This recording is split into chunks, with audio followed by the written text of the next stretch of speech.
একদম দুর্গম পথ, আর এই পথের মাঝেই হেঁটে যাচ্ছি। প্রচুর রোদ আর বালি বালি, খুব গরম।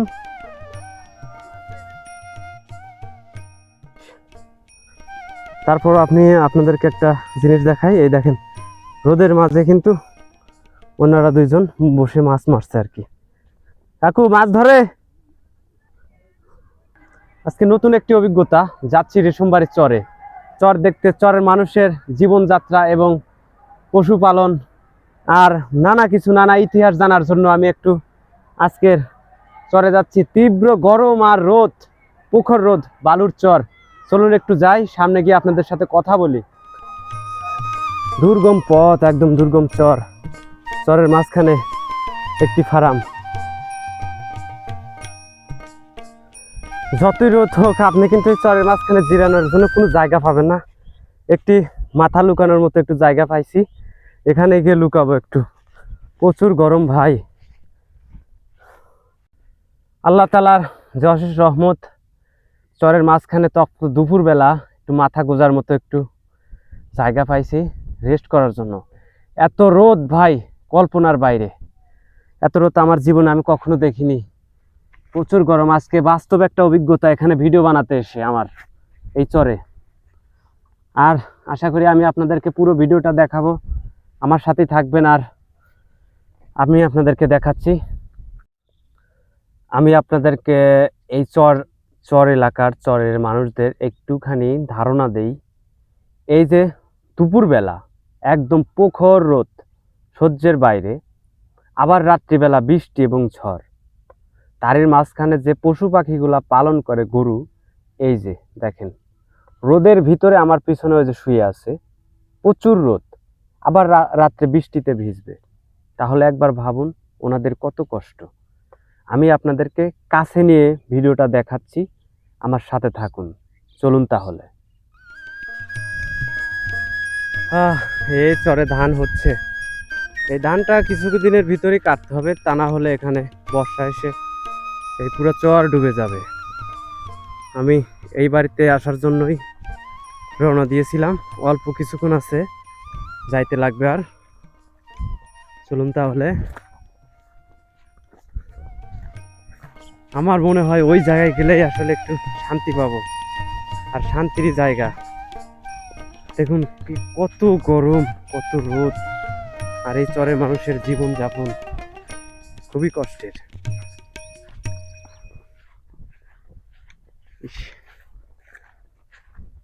এই যে গরুগুলা শুয়ে আছে,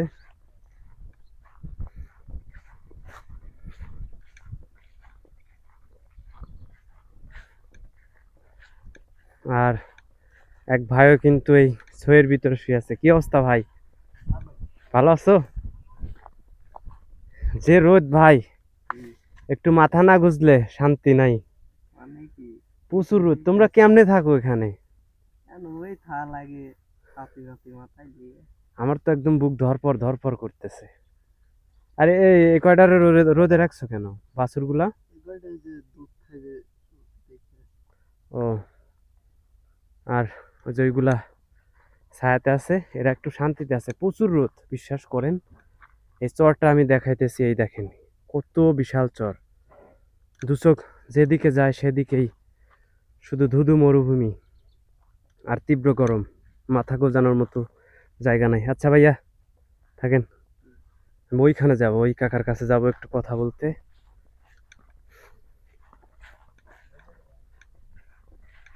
ইস, তক্ত দুপুর বেলা একদম।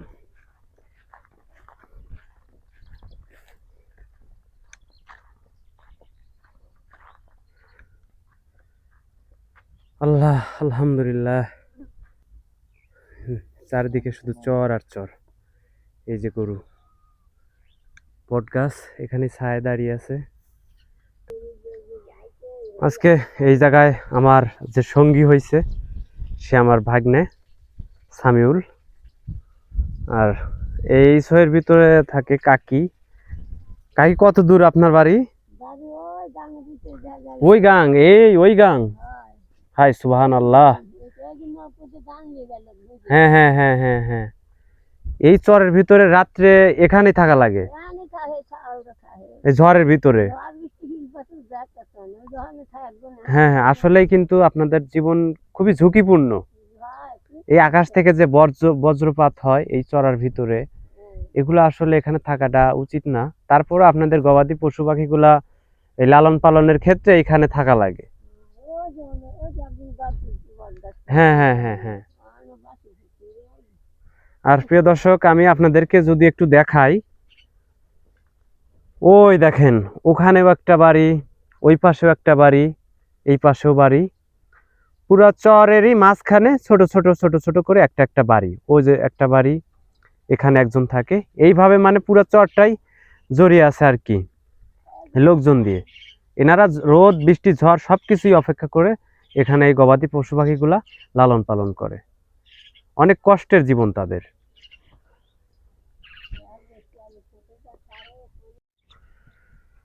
অবশেষে অনেকটা পথ পেরিয়ে এই দুর্গম চরের ভিতর একটা মাথা গোজার মতো জায়গা পেয়েছি। তাও সেরকম না, একটা ছই আর একটা বট গাছ মাথার উপরে, কয়েকটা গরু বাঁধা আছে এই গাছের সাথে।